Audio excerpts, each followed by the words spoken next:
Hello બાળકો, કેમ છો? આજે આપણે પ્રથમ પરીક્ષા માટેનું જે વિકાસ પરીક્ષાલક્ષી અસાઇનમેન્ટ છે 2024નું, એમાં વિભાગ બી એનું પ્રકરણ નંબર 1 છે એનું સોલ્યુશન કરવાના છીએ. હવે એની અંદર પહેલા પ્રશ્નમાં આપણને કહે છે કે 1/3 અને 3/4 વચ્ચે કોઈ પણ 3 અસમય સંખ્યાઓ શોધો. મતલબ કે આ બંને સંખ્યાઓ વચ્ચેની આપણે કોઈ પણ 3, મતલબ કે અહીંયા આ બંને સંખ્યા વચ્ચે અનંત અસમય સંખ્યા મળે એમાંથી તમારે કોઈ પણ 3 અસમય સંખ્યાઓ છે લખવાની છે. ચલો, કોઈ પણ 3 અસમય સંખ્યા લખવા માટે સૌથી પહેલા તો શું કરીએ કે ભાઈ સૌથી પહેલા તો આપેલી જે બંને સંખ્યાઓ છે એનો ભાગાકાર કરી અને એને પોઈન્ટના સ્વરૂપમાં ફેરવી દઈએ.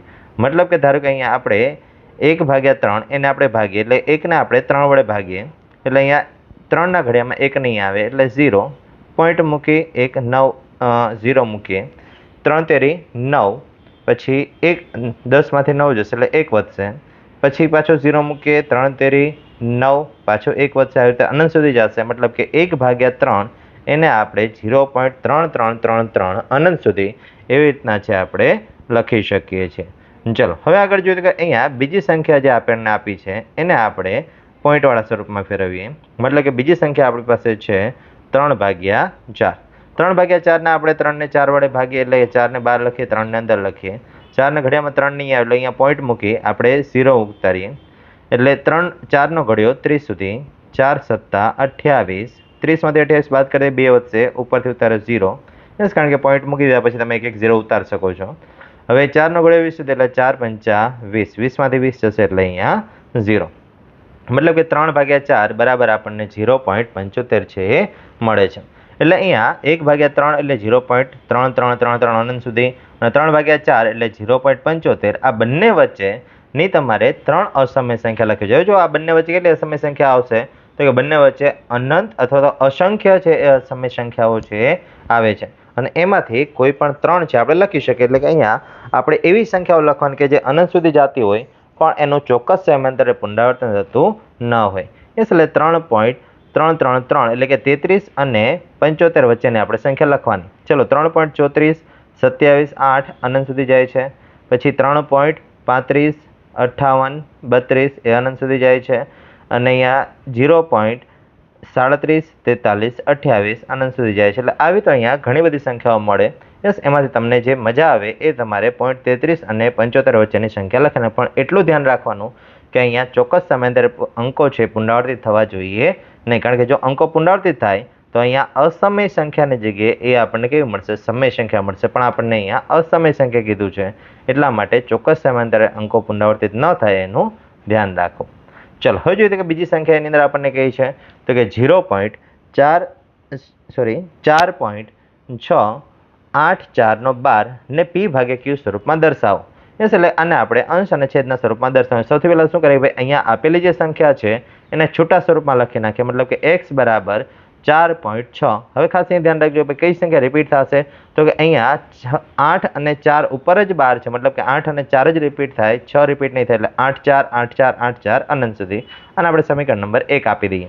ચલો, હવે આગળ જોઈએ તો કે હવે અહીંયા જેટલા અંકો રિપીટ થાય છે એટલા એકની પાછળ મીંડા મૂકી બંને બાજુ ગુણાકાર કરવાનો. મતલબ કે અહીંયા 2 અંકો રિપીટ થાય છે, 8 4 8 4 8 4. યસ, એટલે અહીંયા એકની પાછળ 2 મીંડા મૂકી એટલે કેટલા થઈ જશે? 100. એટલે 100 વડે બંને બાજુ ગુણાકાર કરતા એટલે 100 ગુણ્યા x બરાબર 100 ગુણ્યા 4.68484 અનંત સુધી. 100 ગુણ્યા x એટલે 100x, 100 ગુણ્યા 4.68484848 અનંત સુધી. એટલે એમાં શું થશે કે ભાઈ જેટલા મીંડા હોય એટલા અંકો આગળ આવી જાય. મતલબ કે આ જે 2 અંકો છે 6 અને 8 એ આગળ આવી જશે પોઈન્ટની. એટલે 468.448484 અનંત સુધી એવી રીતે સંખ્યા બનશે. ચલો, હવે શું કરીએ કે ભાઈ આપણી પાસે 2 સમીકરણ બની ગયા, એક 100x વાળું અને એક x વાળું. તો જે મોટા સમીકરણમાંથી નાનું સમીકરણ બાદ કરીએ, મતલબ કે સમીકરણ 2 એમાંથી સમીકરણ 1 છે એ બાદ કરતા સમીકરણ 2 ને ઉપર લખીએ કે ભાઈ 100x બરાબર 468.48484 અનંત સુધી અને નીચે લખીએ x બરાબર 4.68484 અનંત સુધી. હવે જરાક ધ્યાનથી જોઈએ કે ભાઈ અહીંયા 100x છે, એમાંથી એક વખત x બાદ કરી દે એટલે 99x વધશે. પછી 4માંથી 4 બાદ કરી દે એટલે 0, 8માંથી 8 બાદ કરી દે 0, 4માંથી 4 બાદ કરીએ એટલે 0, 8માંથી 8 બાદ કરી એટલે 0. એટલે પાછળના બધા જ અંકો છે એ નીકળી જશે. હવે કાલે આગળના પોઈન્ટ પછીનો એક જ અંક વધશે, પછીના બીજા કોઈ અંક વધશે નહીં. પણ હવે 4માંથી પાછા 6 બાદ નથી, આગળ 10 કો લે એટલે 8ની જગ્યાએ 7 કરી દઈએ. યસ, અને 4માંથી 14 થઈ જશે. 14માંથી 6 બાદ કરી દઈએ 8, 7માંથી 4 બાદ કરી દઈએ 3, 6ના 6 એમને એમ, 4ના 4 એમને એમ, એટલે કે 463.8 મળ્યા. ચલો હવે 99 છે આ બાજુ ગુણાકારમાં છે, અને સામે જવા દઈશું એટલે ભાગાકારમાં થઈ જશે, એટલે કે 463.8 ભાગ્યા 99. ચલો હવે અહીંયા પોઈન્ટ કાઢવો છે, એટલે પોઈન્ટ કાઢવો છે એટલે પોઈન્ટની પાછળ એક જ અંક છે એટલે છેદમાં એક 0 લખી શકાય, એટલે કે 990 અને અંશમાં થઈ જશે 4638. ચલો હવે છેદ ઉડાડીએ તો કે ધારો કે બંને સંખ્યા 3 વડે ભાગી શકાય. ધારો કે ઉપરની સંખ્યા 3 વડે ભાગી એટલે કેટલા મળશે? તો કે 1546 ગુણ્યા 3, અને નીચેની સંખ્યા 3 વડે ભાગીએ એટલે 330 ગુણ્યા 3, એટલે બંનેમાંથી 3 3 છે આપણે કાઢી નાખીએ. ચલો હજી તો કે હજી બંને બેકી સંખ્યા છે એટલે હજી બંનેને 2 વડે ભાગી શકાય. ધારો કે ઉપરની સંખ્યાને 2 વડે ભાગીએ તો શું આવશે? તો કે 773 ગુણ્યા 2, અને નીચેની સંખ્યાને 2 વડે ભાગીએ એટલે અહીંયા 165 ગુણ્યા 2. બંનેમાંથી 2 2 કટ કરીએ એટલે જવાબ કેટલો આવશે? 773 ભાગ્યા 165. યસ, એટલે કે તેથી આપેલી જે સંખ્યા છે 4.684 એને આપણે 773 ભાગ્યા 165 તરીકે આપણે લખી શકીએ છીએ. ચાલો હવે આગળ ત્રીજા પ્રશ્નમાં જોઈએ તો કે એની અંદર આપણને કહે છે કે ભાઈ 5/7 અને 6/7 વચ્ચેની 3 સમય સંખ્યાઓ શોધો. એટલે કે આ બંને વચ્ચેને આપણને 3 સમય સંખ્યાઓ શોધવાની કહે છે. તો સૌથી પહેલાં શું કરીએ કે ભાઈ 5/7 અને 6/7 વચ્ચેની 3 સમય સંખ્યા શોધવા માટે અંશ અને છેદમાં 4 વડે ગુણાકાર કરતા, મતલબ કે 3 જોઈએ છે એટલે 4 અથવા તમે મોટી સંખ્યા કોઈ પણ વડે તમે ગુણાકાર કરી શકો. યસ, એટલે કે અહીંયા આપણે 4 વડે ગુણાકાર કર્યો છે, પણ 4 કરતાં મોટી સંખ્યા વડે પણ તમે ગુણાકાર છે કરી શકો છો. ચલો અંશ અને છેદમાં આપણે 4 વડે ગુણાકાર કરીએ. ધારો કે 5/7 હતા તો અંશમાં 4 વડે ગુણાકાર કરીએ, છેદમાં 4 વડે ગુણાકાર કરીએ. અંશમાં ગુણાકાર કરશું એટલે 4 × 20, છેદમાં ગુણાકાર કરશું એટલે 7 × 28. ચલો હવે સેમ રીતે બીજી સંખ્યા એનો આપણે અંશ અને છેદમાં ગુણાકાર કરીએ. બીજી સંખ્યા છે 6/7, એમાં અંશમાં પણ 4 વડે ગુણાકાર કરીએ, છેદમાં પણ 4 વડે ગુણાકાર કરીએ એટલે 6 × 24 અને 7 × 28. ચલો હવે અહીંયા તો કે હવે આપણી પાસે જે સંખ્યા મળી છે 20/28 અને 24/28, એ બંને વચ્ચેની 3 સંખ્યા લખી નાખો. એટલે 20 પછી કઈ આવશે? તો કે 21/28, 22/28 અને 23/28. એટલે આવી રીતે આપણને 3 સમય સંખ્યાઓ છે એ મળે છે. ચલો હવે આગળ જોઈએ તો કે દાખલા નંબર 4 એની અંદર આપણને કહે છે કે 0.134 બાર. ખાસ એ ધ્યાન રાખજો, આગળના દાખલા જેમ ખાલી 3 અને 4 જ બાર આપ્યો છે, 1 બાર આપ્યો નથી, એટલે 3 અને 4 જ રિપીટ થશે. એને આપણે પી ભાગ્યા ક્યુ સ્વરૂપમાં દર્શાવવાની છે. તો સૌથી પહેલાં તો આપણે આને છૂટા સ્વરૂપમાં x ધાર લઈએ, જેવું આગળના દાખલામાં કરતું હોય છે કે ભાઈ x બરાબર 0.1343434 અનંત સુધીના સમીકરણ નંબર 1 આપી દઈએ. પછી સમીકરણ 1માં બંને બાજુ કેટલા વડે ગુણશું? તો કે ભાઈ અહીંયા 2 અંકો રિપીટ થાય છે એટલે બંને બાજુ આપણે 100 વડે ગુણાકાર કરવો પડે, એટલે કે સમીકરણ 1ને બંને બાજુ 100 વડે ગુણાકાર કરતા, એટલે કે 100 × x બરાબર 100 × 0.1343434 અનંત સુધી, એટલે 100 × x એટલે 100x, અને આ બાજુ પોઈન્ટ પછીના 2 અંકો છે 1 અને 3 એ આગળ આવી જશે, એટલે કે 13.4343434 અનંત સુધી સમીકરણ નંબર 2 આપી દઈએ. સમીકરણ 1 અને 2 એ બંનેની બાદબાકી કરવાની, એટલે મોટું જે સમીકરણ છે 2 એમાંથી 1 બાદ કરી દઈએ કે ભાઈ સમીકરણ 2 માંથી સમીકરણ 1 બાદ કરતા સમીકરણ 2 શું છે? તો કે 100x બરાબર 13.4343434 અનંત સુધી, અને નીચે x બરાબર 0.1343434 અનંત સુધી. હવે જરાક ધ્યાનથી જોઈએ કે ભાઈ આગળના દાખલાની જેમ પોઈન્ટ પછીના બીજા અંકો છે બંનેમાં સમાન છે, એટલે પછીના બીજા અંકથી પાછળની બધી જ સંખ્યા છે એ 0 થઈ જશે. હવે ધારો કે આગળની સંખ્યામાંથી બાદ કરીએ કે ભાઈ અહીંયા જે 100 છે 100x એમાંથી એક x બાદ કરી દે એટલે 99x, 4માંથી 1 જશે એટલે 3, પોઈન્ટના પોઈન્ટ એમના એમ, 13માંથી કંઈ બાદ નથી કરવાનું એટલે 13ના 13 એમના એમ. ચલો હવે 99 ગુણાકારમાં છે એટલે સામે જશે એટલે ભાગાકારમાં, એટલે 13.3 ભાગ્યા 99. ચલો પોઈન્ટ કાઢી નાખીએ કારણ કે પોઈન્ટ પછી હજી એક એકમ છે, એટલે અહીંયા છેદમાં 0 લખવો પડશે, એટલે 133 એના છેદમાં 990. યસ, એટલે કે 0.134 એને આપણે શું લખી શકાય? તો કે 133 ભાગ્યા 990 લખી શકાય. ચલો હવે પાંચમા દાખલામાં આપણને કહે છે કે ભાઈ વર્ગમૂળમાં 6 ભાગ્યા વર્ગમૂળ 2 પ્લસ વર્ગમૂળ 3 ના છેદનું સમીકરણ કરો. એટલે કે આના છેદનું આપણે શું કરવાનું છે? સમીકરણ કરવાનું છે. ચલો હવે સમીકરણ કરવા માટે શું કરીએ? ભાઈ એની એ જ સંખ્યા પણ ખાસ વચ્ચે નિશાને બદલી નાખવાની અને અંશ અને છેદમાં ગુણાકાર કરવાનો. જોઈએ કે ભાઈ અહીંયા છેદમાં કોણ છે? તો કે વર્ગમૂળ 2 પ્લસ વર્ગમૂળ 3 છે, તો વર્ગમૂળ 2 અને વર્ગમૂળ 3 એ તો એના જ રાખવાનું, ખાલી વચ્ચે પ્લસની જગ્યાએ આપણે માઇનસ નિશાન લઈ લઈએ, એટલે એના વડે આપણે અહીંયા ગુણાકાર કરીએ, એટલે વર્ગમૂળ 6 ભાગ્યા વર્ગમૂળ 2 પ્લસ વર્ગમૂળ 3 ગુણ્યા વર્ગમૂળમાં 2 માઇનસ વર્ગમૂળ 3 છેદમાં વર્ગમૂળ 2 માઇનસ વર્ગમૂળમાં 3.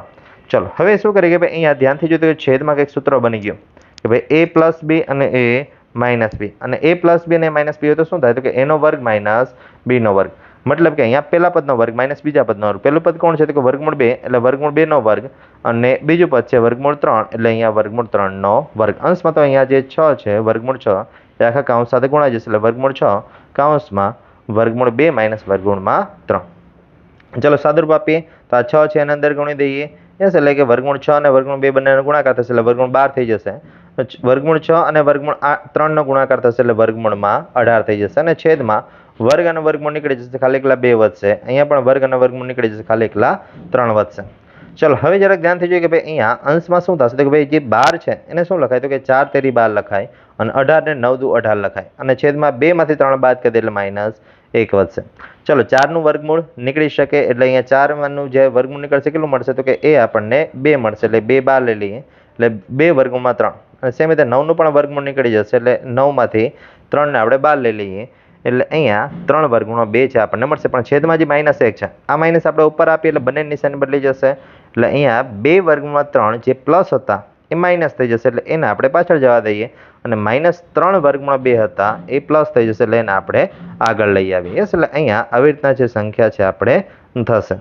ચાલો હવે આગળ જોઈએ તો કે હવે અહીંયા નેક્સ્ટ દાખલો જે આપણને આપ્યો છે એની અંદર પણ છેદનું સમીકરણ જ કરવાનું છે. તો કે છેદના સમીકરણમાં આપણને અહીંયા સંખ્યા કઈ આપી છે તો એની અંદર આપણને કહે છે કે છેદના સમીકરણમાં 16 ભાગ્યા વર્ગમૂળ 41 માઇનસ 5 ના છેદનું સમીકરણ કરો. યસ, એટલે હવે આનું સમીકરણ કરવા માટે છેદમાં સંખ્યા જોઈએ કે કઈ છે તો કે વર્ગમૂળ 41 માઇનસ 5, તો એની એ જ સંખ્યા વડે અંશ અને છેદમાં ગુણાકાર કરીએ, ખાલી વચ્ચે નિશાની બદલી નાખીએ એટલે વર્ગમૂળમાં 41 પ્લસ 5 એના વડે અંશ, અને વર્ગમૂળમાં 41 પ્લસ 5 એના વડે છેદમાં ગુણાકાર કરીએ. ચલો હવે 16 એને આપણે અંશમાં ગુણાકાર કરીશું એટલે 16 વર્ગમૂળની અંદર 41 પ્લસ 5 અને છેદમાં ધ્યાનથી જોયું તો કંઈક સૂત્ર પાછું બની ગયું a માઇનસ બી અને a પ્લસ બી. તો સાદુરૂપ શું થશે એનો વર્ગ માઇનસ b નો વર્ગ. a એટલે વર્ગમૂળમાં 41 નો વર્ગ અને b એટલે 5 નો વર્ગ. વર્ગમૂળ 41 નો વર્ગ વર્ગમૂળ નીકળી જશે, ખાલી એકલા 41 વધશે. 5 નો વર્ગ તો કે 25. ચલો હવે અહીંયા તો કે 41 માંથી 25 બાદ કરીએ, કારણ કે અંશમાં તો કંઈ ફેર નહીં પડેલા, અંશ જેમ છે એમને જ રહેવા દઈએ. પણ 41 માંથી 25 બાદ કરીએ તો આપણને 16 મળશે. હવે 16 અંશમાં હતા છેદમાં હતા બંને નીકળી જશે, તો વધશે કેટલા તો કે વર્ગમૂળમાં 41 પ્લસ 5. યસ, એટલે આવી રીતે છે અહીંયા આપણને આ સંખ્યા મળે છે. ચાલો હવે આગળ જોઈએ તો કે અહીંયા 7મો જે દાખલો છે એની અંદર આપણે સાદરૂપ આપવાનું છે. સાદરૂપ આપવામાં આપણને શું કહે છે કે ભાઈ સાદરૂપ આપવામાં કહે છે કે સાદરૂપ આપો, અને બ્રેકેટની અંદર કંઈક આપણને એવી રીતે સંખ્યા આપી છે, એની અંદર બીજો બ્રેકેટ છે એની અંદર ત્રીજો બ્રેકેટ છે, અને અહીંયા આપણને કહે છે 625 એની 1 ભાગ્યા 2 ઘાત માઇનસ 1 ભાગ્યા 2 ઘાત એની પાછી માઇનસ 1 ભાગ્યા 4 ઘાત અને આખાની 2 ઘાત. ચલો તો હવે શું કરીએ કે ભાઈ હવે અહીંયા આપણે આ દાખલો ગણવાની શરૂઆત કરી કે સૌથી પહેલાં તો ઘાતની ઘાતનો જે નિયમ છે વાપરી કે ભાઈ ઘાતની ઘાતનો નિયમ છે એ શું છે તો કે ઘાતની ઘાતનો ગુણાકાર થાય, એટલે અહીંયા બધી જ ઘાતનો ગુણાકાર થશે. એટલે કે અહીંયા માઇનસ 1 ભાગ્યા 2 ઘાત માઇનસ 1 ભાગ્યા 4 ઘાત અને 2 ઘાત બધાનો ગુણાકાર થશે. એટલે ધ્યાનથી જોઈએ કે 2 અંશમાં જે છેદમાં છે નીકળી જશે, અને અહીંયા માઇનસ માઇનસ 2 વખત આવે એટલે માઇનસ માઇનસ પ્લસ થઈ જશે. એટલે જવાબ કેટલો આવશે 1/4. યસ, એટલે કે 625 એની 1/4 ઘાત. પણ 625 એટલે શું છે તો કે 625 ના ધારો કે આપણે અવિભાજ્ય અવયવ પાડવાનો પ્રયત્ન કરીએ કે ભાઈ 625 એના અવિભાજ્ય અવયવ પાડીએ તો અહીંયા 625 ને ધારો કે આપણે 5 વડે ભાગશું એટલે કેટલા મળશે તો કે 125 મળશે. 125 ને 5 વડે ભાગશું તો 25 મળશે. 25 ને 5 વડે ભાગશું તો 5 મળશે. 5 ને પાછા 5 વડે ભાગીએ એટલે 1 મળશે. મતલબ કે અહીંયા 625 બરાબર 5 ની કેટલી ઘાત થઈ 4, એટલે 5 ની 4 ઘાત ત્યાં લખી શકાય. 5 ની 4 ઘાત અને એની આખાની 1/4 ઘાત 4 બંને કેન્સલ થઈ જશે, એટલે વધશે કેટલા ખાલી એકલા 5 વધશે. એટલે આવી રીતે 5 છે જવાબ આપણને મળે છે. પછી 8મા દાખલામાં કહે છે કે ભાઈ સાદરૂપ આપો, અને એની અંદર 1/27 આખાની માઇનસ 2/3 ઘાત છે. ચલો હવે જોઈએ કે હવે અહીંયા સાદરૂપ આપવામાં શું કરીએ કે ભાઈ આખાની માઇનસ 2/3 ઘાત છે તો બંને સેપરેટ આપી દઈએ કે ભાઈ અંશ એને માઇનસ 2/3 ઘાત આપી દઈએ, છેદ એને માઇનસ 2/3 ઘાત આપી દઈએ. એટલે અંશમાં 1 છે એટલે 1 ની માઇનસ 2/3 ઘાત, અને છેદમાં 27 છે એટલે 27 ની માઇનસ 2/3 ઘાત. હવે 1 ની ગમે એટલી ઘાત હોય એમાં કોઈ જ ફરક ન પડે, 1 નો તો 1 જ રહેશે, એટલે અહીંયા 1 ના 1 રાખીએ. અને છેદમાં ધ્યાનથી જો તો 27 છે, 27 એટલે શું થયું તો કે 27 એટલે 3 ગુણ્યા 3 ગુણ્યા 3 3 વાર, કારણ કે 3 તેરી 9 9 તેરી 27, એટલે અહીંયા 3 ની 3 ઘાત લખી શકાય, એટલે 3 ની 3 ઘાત આખાની માઇનસ 2/3 ઘાત. હવે ઘાતની ઘાતનો ગુણાકાર થાય, અહીંયા 3 3 બંને કેન્સલ કરી નાખીએ એટલે -2 આવશે, એટલે 3 ની -2 ઘાત. પણ -2 માંથી પ્લસ કરવી હોય તો શું કરવું પડશે? અને અંશમાં લઈ જવું પડશે, અને અંશમાં લઈ જશું એટલે 3 ની +2 ઘાત થઈ જશે, કારણ કે છેદમાં માઇનસ હતી એટલે અંશમાં જાય એટલે પ્લસ થઈ જાય, અને 3 ની 2 ઘાત એટલે 3 તેરી 9. એ એટલે 9 છે આપણને એ જવાબમાં મળશે. ચલો હવે આગળ જોઈએ તો હવે આગળ આપણને કહે છે 9મો દાખલો. એની અંદર 2 વર્ગમૂળમાં 2 પ્લસ 5 વર્ગમૂળમાં 3 અને વર્ગમૂળમાં 2 -3 વર્ગમૂળમાં 3 એનો સરવાળો કરવાનો છે. ચલો સરવાળો કરવાનો છે એટલે પહેલા તો આ બંને સંખ્યા લખી નાખીએ, પહેલી સંખ્યા બીજી સંખ્યા વચ્ચે પ્લસ લખી નાખીએ. હવે વચ્ચે પ્લસ લખ્યું છે એટલે હવે શું થશે તો કે અહીંયા કોઈ જ નિશાની નહીં બદલે, ખાલી સિમ્પલ બ્રેકેટ ઓપન કરી દઈએ. એટલે પહેલો બ્રેકેટ આપણે નીચે ઓપન કરી દઈએ, બીજો બ્રેકેટ ઓપન કરી દઈએ. હવે સરખા વર્ગમૂળવાળી સંખ્યા નજીક લઈ લે, મતલબ કે અહીંયા વર્ગમૂળમાં 2 વાળી જે બંને સંખ્યાઓ છે એ બંનેને આગળ લખી નાખીએ, અને વર્ગમૂળમાં 3 વાળી જે બંને સંખ્યાઓ છે એ બંનેને અહીંયા પાછળ લખીએ, કે જેથી કરીને સહગુણકો સરવાળો બાદબાકી કરી શકાય. ધારો કે અહીંયા 2 વર્ગમૂળ 2 છે, મતલબ કે વર્ગમૂળ 2 નો સહગુણક અહીંયા 2 છે અને અહીંયા 1 છે, તો બંનેનો સરવાળો થઈ જ શકે, એટલે 2 અને 1 3 વર્ગમૂળ 2 થશે. અને જ્યારે વર્ગમૂળ 5 એ પ્લસ છે અને બીજા વર્ગ 5 વર્ગમૂળ 3 એમાં 5 છે એ પ્લસ છે, અને પાછળ 3 વર્ગમૂળ 3 એમાં 3 છે માઇનસ છે, એટલે બંનેમાં વર્ગમૂળ 3 જ છે, એટલે આગળ સહગુણકનો બાદબાકી થઈ શકે, એટલે પ્લસ માઇનસ માઇનસ 5 માંથી 3 બાદ કરી દે એટલે આપણને કેટલા મળશે? 2. એટલે 2 વર્ગમૂળ 3 છે આપણને જવાબ મળશે. ચાલો હવે આગળ જોઈએ તો હવે આગળ છેલ્લા દાખલામાં આપણને કહે છે સાદરૂપ આપો. એની અંદર વર્ગમાં 3 + 7 આખાના વર્ગનો આપણે સાદરૂપ આપવાનું છે. તો આખાના વર્ગનું સૂત્ર છે આપણી પાસે, તો કે a + b આખાનો વર્ગ બરાબર a² + 2ab + b². યસ, એટલે પહેલું પદ તો કે વર્ગમાં 3 આખાનો વર્ગ પ્લસ 2 ગુણ્યા પહેલું બીજું પદ, એટલે કે 2 ગુણ્યા વર્ગમાં 3 અને વર્ગમૂળમાં 7 પ્લસ બીજા પદનો વર્ગ, એટલે બીજું પદ કોણ છે તો કે વર્ગમાં 7નો વર્ગ. ચલો હવે સાદરૂપ આપીએ, વર્ગમૂળ કાઢી નાખીએ એટલે 3 વધશે. પછી અહીંયા 2 બંને વર્ગમૂળની અંદરનો ગુણાકાર થઈ શકે, એટલે વર્ગમૂળમાં 3 ગુણ્યા 7 એટલે 7 તેરી 21, અને વર્ગ અને વર્ગમૂળ કાઢી નાખે એટલે અહીં ખાલી એકલા 7. 7 અને 3 બંનેનો સરવાળો કરે એટલે 7 અને 3 10, એટલે કે 10 પ્લસ 2 વર્ગમૂળમાં 21 એ આપણને અહીંયા ફાઇનલ જવાબ છે મળે છે. એટલે આવી રીતે અહીંયા આપણું જે વિકાસ પરીક્ષા લક્ષી એસાઇનમેન્ટ પ્રથમ પરીક્ષાનું એમાં ચેપ્ટર નંબર 1 એનું સોલ્યુશન છે એ થયું. અને બાળકો આ જ રીતે આપણે આ જે યુટ્યુબ ચેનલ છે એની અંદર દરેક ચેપ્ટર વાઇઝ બધાનું સોલ્યુશન છે મૂકવામાં આવશે. તો બધાનું સોલ્યુશન મેળવવા માટે ખાસ આપણે આ જે ચેનલ છે એમાં જોડાયેલા રહેજો. અને જો આપને આ વિડીયો ગમ્યો હોય તો આપના મિત્રોને પણ શેર કરજો, કે જેથી કરીને એમને પણ પહેલી પરીક્ષામાં આ વિડીયો ઉપયોગી થાય અને સારામાં સારા માર્ક્સ છે એ લઈ શકે. થેન્ક યુ બાળકો, મળીએ નેક્સ્ટ વિડીયોમાં નેક્સ્ટ ચેપ્ટર સાથે.